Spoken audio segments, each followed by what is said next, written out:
I commend the interim budget to this August House.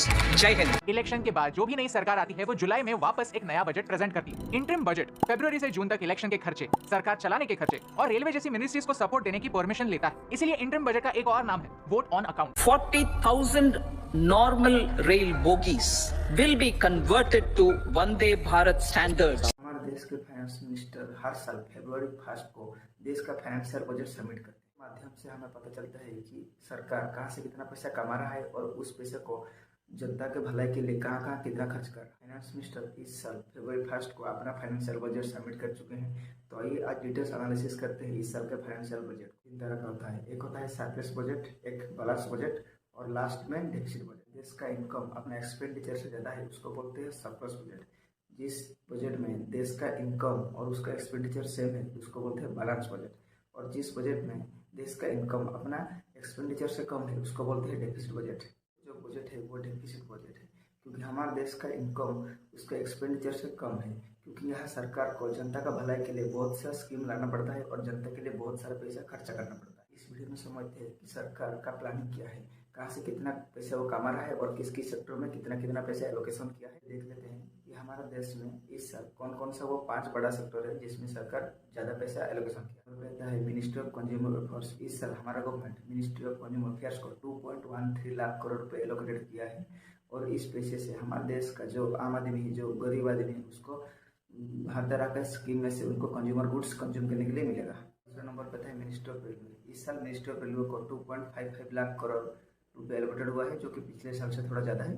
पिछले साल ministry of railway को हमारा गवर्नमेंट से 2.41 लाख करोड़ रुपए एलोकेटेड हुआ था। एलोकेशन से रेलवे डिपार्टमेंट का हौसला बढ़ेगा। ये इस पैसे को पैसेंजर के सेफ्टी मेजर में यूज करेगा, क्योंकि अभी हाल ही में बहुत सारा एक्सीडेंट हुए हैं। अभी जो बालेश्वर में ट्रेन एक्सीडेंट हुआ वो तो सदियों का सबसे बड़ा एक्सीडेंट माना जाता है। नंबर पे है ministry of road transport.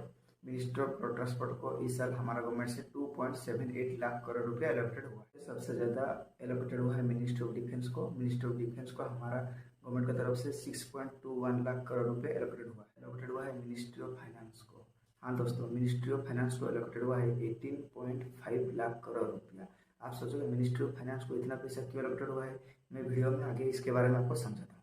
Income tax slab में कोई बदलाव नहीं हुआ है। जो पिछले साल जो इनकम टैक्स स्लैब था इस साल भी वही रहेगा। नई स्कीम लाई है जिस स्कीम में एक मिडिल क्लास डिजर्विंग कैंडिडेट के लिए सरकार अपना खुद का घर बनाने के लिए इस स्कीम के जरिए मदद करेगा। इस साल हमारा गवर्नमेंट कैपिटल एक्सपेंडिचर के ऊपर ज़्यादा ध्यान दिया है। कैपिटल एक्सपेंडिचर में बड़ा बड़ा पोर्ट्स का कंस्ट्रक्शन, बड़ा बड़ा इंफ्रास्ट्रक्चर डेवलपमेंट, रेलवे ब्रिजेस हो गया या बड़ा रोड कंस्ट्रक्शन हो गया, यह सब हमारे इकोनॉमिक ग्रोथ के लिए लॉन्ग टर्म में बहुत बेनिफिट साबित होता है। आपसे कहा था हमारा देश का जो बजट है वो डेफिसिट बजट है।